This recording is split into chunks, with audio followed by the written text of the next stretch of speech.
Shit, sorry.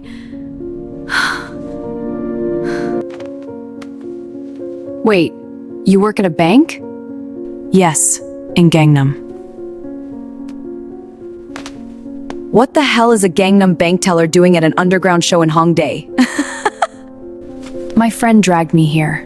What's a bad decision? I was going to say, why do you have commitment issues? How do you know I have commitment issues? Your lyrics. Burn it before it burns you first. That's not exactly healthy relationship advice. You were actually listening. Hard not to, you were loud. Give me your phone. Why would I do that? Because you want to see what happens when someone like you lets someone like me ruin their life. Just a little bit. I don't get ruined easily. Kim Hani had her life mapped out like a spreadsheet.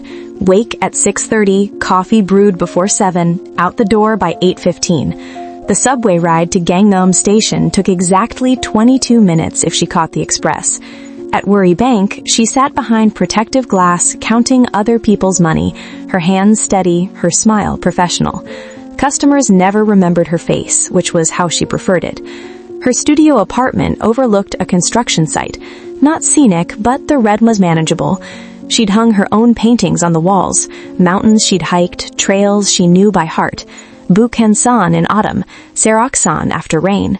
On weeknights, she queued up episodes of her current Thai series, volume low, subtitles on, while her brushes soaked in mason jars by the window. "You're 28 and you live like someone's aunt," Minji said over lunch one Thursday. They were eating kimbap outside a convenience store, the October wind sharp enough to sting. "I like my life.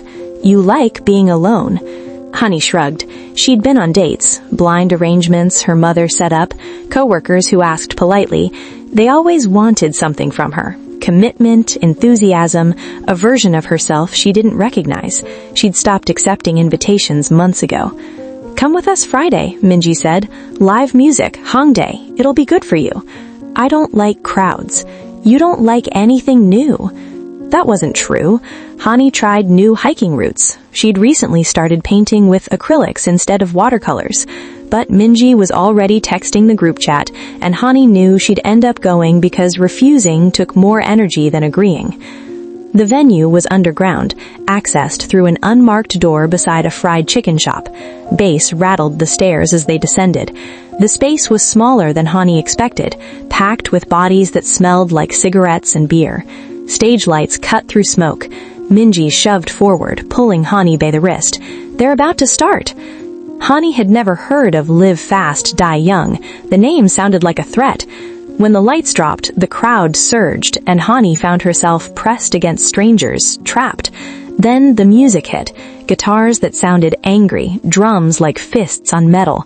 3 women took the stage, but Hani only saw one. Go Narae moved like she was fighting the air itself. Her voice came out raw, not pretty, rapping in Korean so fast Hani couldn't catch all the words. Something about burning bridges, something about refusing to apologize.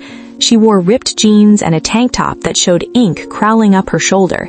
Her hair was buzzed on one side, longer on the other. When she grinned between verses, it looked dangerous. Hani couldn't look away. The set lasted 40 minutes. Afterward, Minji wanted to buy merch, which meant waiting in line near the bathrooms. Hani stepped aside, checking her phone, already past 11 and she had work tomorrow, when someone backed into her hard. Hani's bag hit the floor, spilling her wallet and transit card. "Shit, sorry." Narae crouched down, picking up the scattered items before Hani could react. Up close, she looked tired. Sweat dampened her hairline. Her eyeliner was smudged. "You're not hurt, right?" Narae asked, handing back the wallet. "I'm fine." "You sure? You look kind of out of place?" Narae laughed, surprised. "I was going to say shell-shocked." "First time here." "Yeah? What'd you think?" Hani considered lying, saying something polite. Instead, she said, "Loud." "Good loud or bad loud?" "I'm not sure yet." Narae tilted her head, studying her. "You're honest. That's rare." Someone called Narae's name from across the room, another band member, gesturing impatiently. Narae ignored her, still watching Hani with an expression that felt too direct, too curious. "Give me your phone," Narae said. Hani hesitated, then unlocked it and handed it to her. Narae typed quickly, then gave it back. A new contact, Narae, followed by a knife emoji. "Text me if you figure out which kind of loud it was." Then she was gone, swallowed by the crowd. Minji appeared, holding a t-shirt. Who was that? The rapper. What did she want? Hani looked at her phone, at the number still glowing on the screen. I don't know. On the subway home, Hani drafted and deleted 3 messages. She told herself she wouldn't send anything. She didn't chase strangers. She didn't complicate her life for people who probably forgot her the moment they walked away.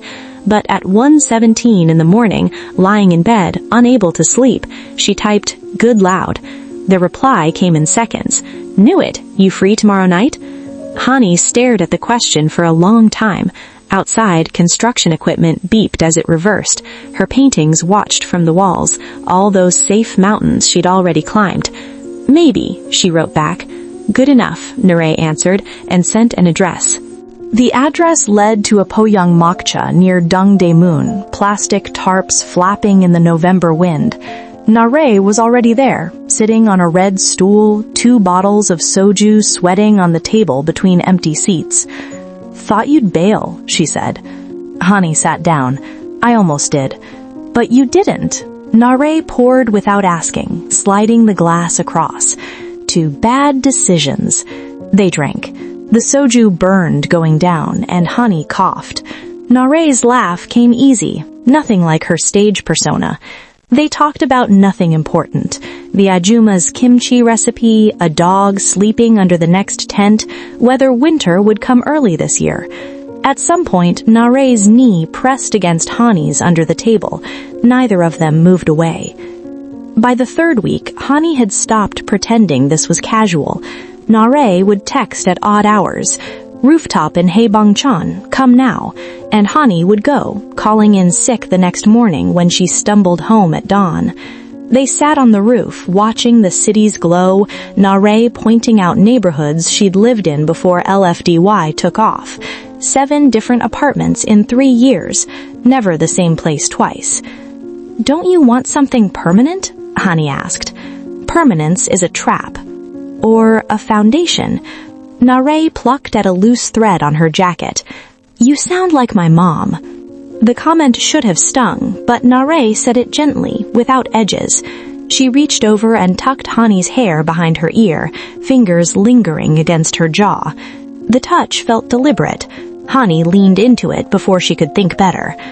"I should go," Hani whispered. "Yeah," Narae agreed, but neither of them moved. December arrived with snow that didn't stick. LFDY had rehearsals most days, but Narae carved out hours, taking Hani to places tourists never found. A noraebang in Muledong, where the owner let them sing for free. A vintage shop in Songsu, where Narae tried on ridiculous sunglasses and made Hani laugh until her stomach hurt.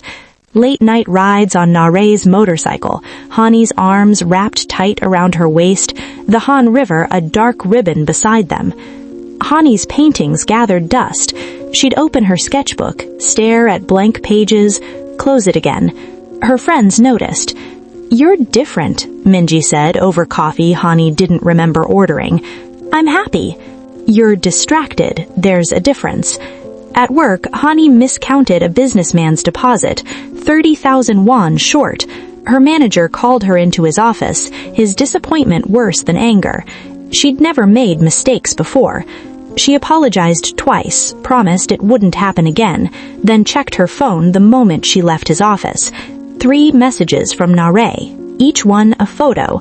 A cat outside the practice room, street food she was eating, her middle finger captioned, "Thinking of you." Hani smiled despite everything. She learned Narae's patterns slowly, how she went quiet after performances, needing space to come down from the adrenaline, how she picked at her cuticles when anxious, how she never talked about her family except in past tense, like they were a story that had already ended. One night, backstage after a showcase in Gangnam, Narae watched Hani remove her stage makeup, wiping away the heavy eyeliner until her face looked younger, almost vulnerable. My ex sold photos of us to a tabloid. We weren't even that serious, but the company freaked out, made me do this whole apology thing. I had to say it was a misunderstanding, that we were just friends. That's terrible. It's the industry. You sign away your personal life when you sign a contract. Narae turned around, leaning against the counter. I swore I wouldn't let anyone close again. Then what is this? Hani asked. I don't know. Narae's honesty felt like a small wound. What do you want it to be? Hani didn't have an answer. She stood up, crossing the small room. When she kissed Narae, it wasn't urgent or desperate, just a statement. Here, now, this. Narae kissed her back slowly, hands settling on Hani's hips. I can't promise you anything, Narae said against her mouth. I didn't ask you to. But the lie tasted bitter. Hani wanted everything. Mornings together, plans beyond next week, a future that had shape. She wanted Narae to choose her over the fear. January came. LFDY's comeback tour was announced, 23 cities in 40 days.